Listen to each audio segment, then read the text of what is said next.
13 real estate pros share what they wish they knew as newbies. So we're going to go through all 13.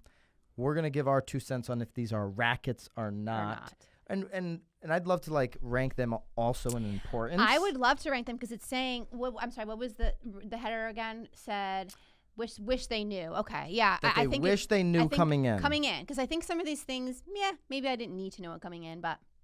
Right, so let's take it from that context. Okay. Do you absolutely need to know this from coming in? Coming in. I mean, I got my own thoughts of what you need to know coming in.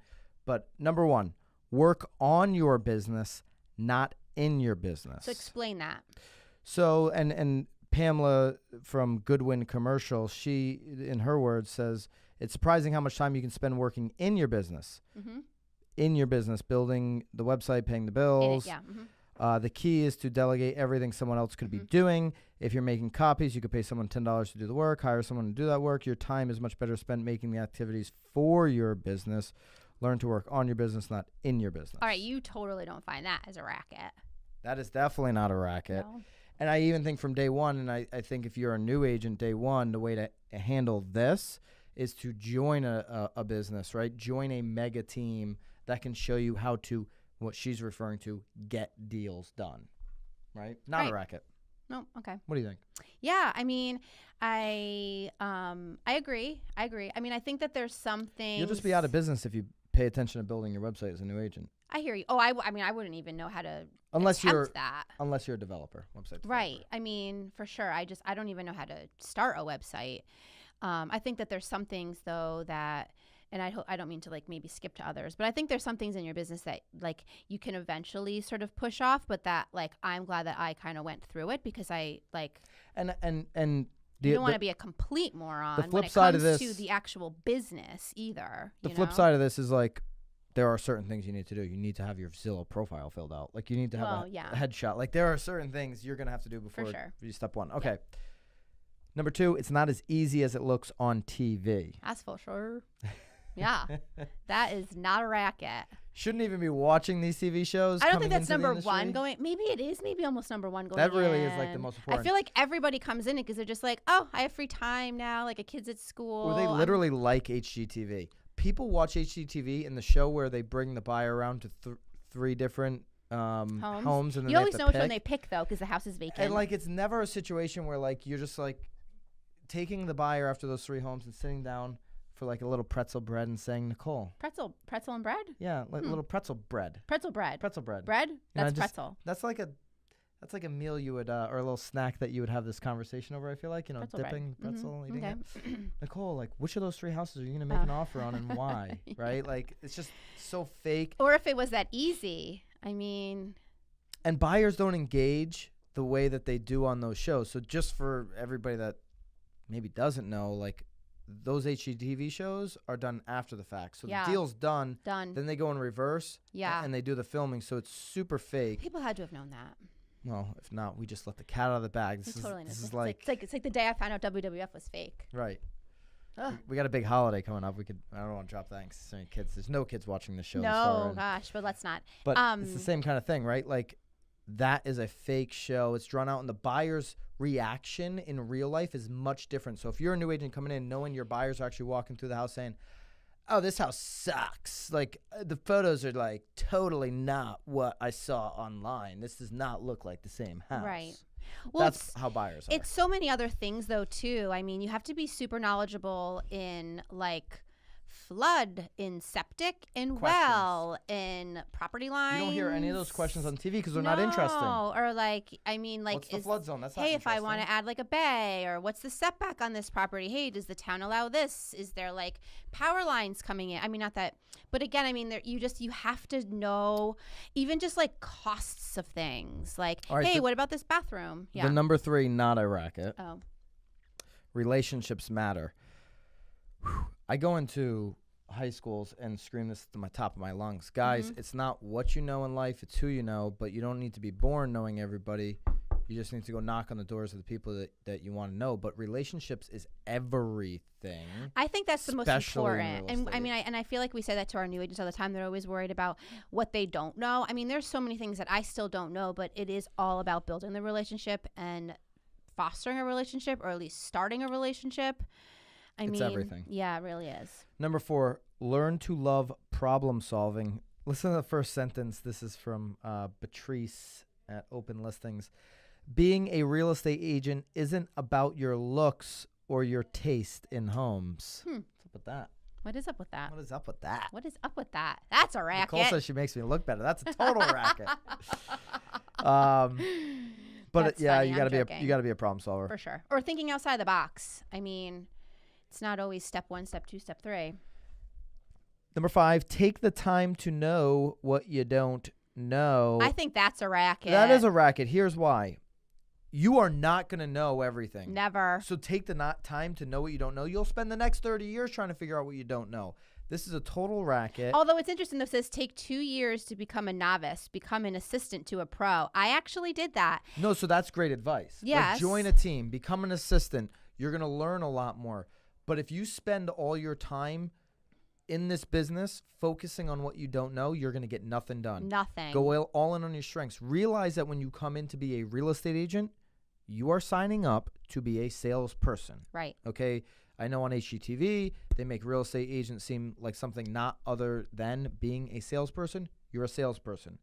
So you should have some sales chops coming in, and you should focus on that, on generating leads, on setting appointments, and all your time should be spent on that. And the stuff that you don't know, you should be joining a team to handle the marketing, to handle making sure the transaction process goes well, because you're going to learn. If you're in this business 30 years, 40 years, 50 years, you're going to learn every day. Well, and it's right. And I always say it's better for you to say, I don't know, and I'll get the answer than like mumbling like an idiot. And then there goes your, Number 6, total not a racket. Keep your clients close. This is like number 4, number 3, relationships matter. Like, right. Yeah, keep your clients close. Right. If you're not talking to them, somebody else is. Absolutely. Right.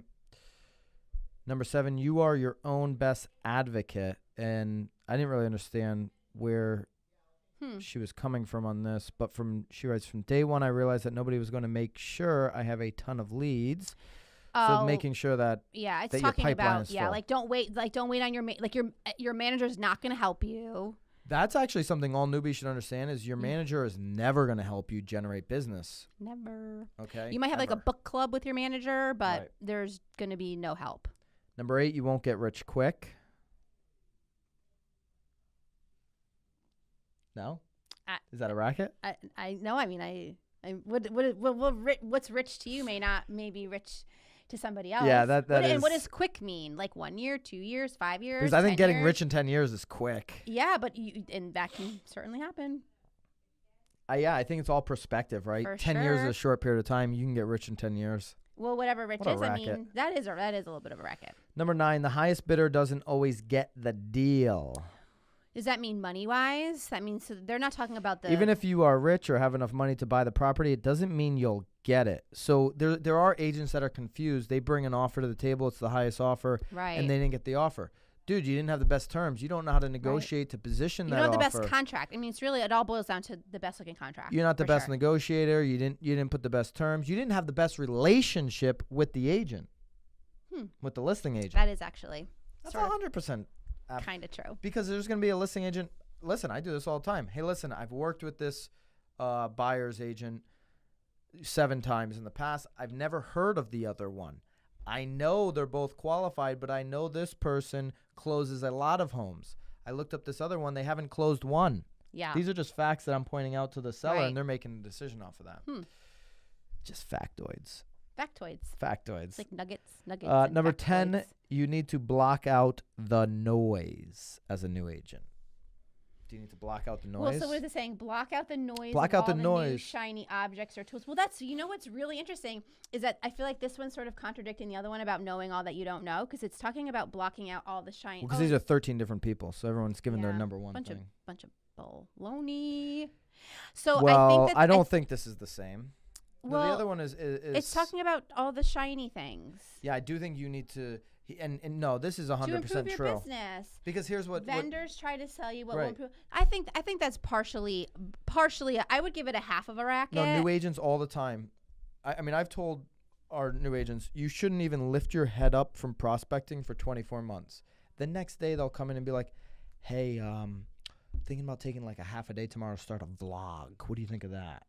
I think if it's in the flow of you prospecting, no, we wanted to talk about something super technical. So that, you know, that's why I'm researching for it. I'm gonna talk about it. No. Just vlog on the prospecting, because you're not supposed to lift your head up for 24 months of prospecting. So I do think you should vlog. I do think you should post on IG. I do think you should post every day on Facebook, and it should be about your journey of the prospecting and of generating leads. Yeah, I do think though that there are some certain things, like, because when I got into the business, we didn't have smartphones, and I remember my manager's like, Nicole, you'll never need a smartphone. I've always had a smartphone in this business. I didn't. I think I started with I think I got like a BlackBerry just because I really needed new agents. Imagine how old this lady is that I do this show with. She didn't even have a smartphone when she started this business. And she's like, it's a waste of your money, but that's one of those things that like I didn't listen to, and I'm glad that I didn't, because like to have email instantly coming. So I mean, just to be clear, smartphones existed when you were in the started the business, or they were just actually at their. Yeah, I mean BlackBerry, but like it was. I feel like you didn't really get internet access very well from your BlackBerry. Yeah. It was all whatever. All right, we got to roll here. We're Sorry. Going along. All right, so we're almost done. 13. 11. 12. Actively work to generate leads every single day. You love it. That is the furthest thing from a racket. That's what you should be doing as a new agent for at least two years straight. And actually, I think you probably think that one probably trumps then relationships, because you can't rely just solely on your relationships, because there's going to be aunts, uncles that are just not going to want to use you regardless. You're right about that. Actually, and your friends aren't going to want to use you because they want to be able to bitch at somebody. I will say that this trumps the relationships. Relationships will ultimately be the thing that matters for your career. Right. But when you're starting out, to Nicole's point, your relationships aren't even going to believe in you, and you need to block that noise out. For sure. Number 12, you'll spend most of your time on acquisition, which is the same thing as number 11. You will spend all your time generating leads and figuring out how to acquire customers and clients. Yeah, especially even just going to open houses. I think I told you guys that I have like a stack. 13 is not a racket. It's something many people will look over until they get burned. Document everything as a new agent. Absolutely everything. You want to be super organized, and you want to keep a record of text message conversations. If something is pertinent to the deal, I've often screenshotted, emailed myself, and then I put it into the email folder of the appropriate transaction. You want to be very, very relentless in how you document and track not only the transactions, but everything you're doing, so you can learn from it too.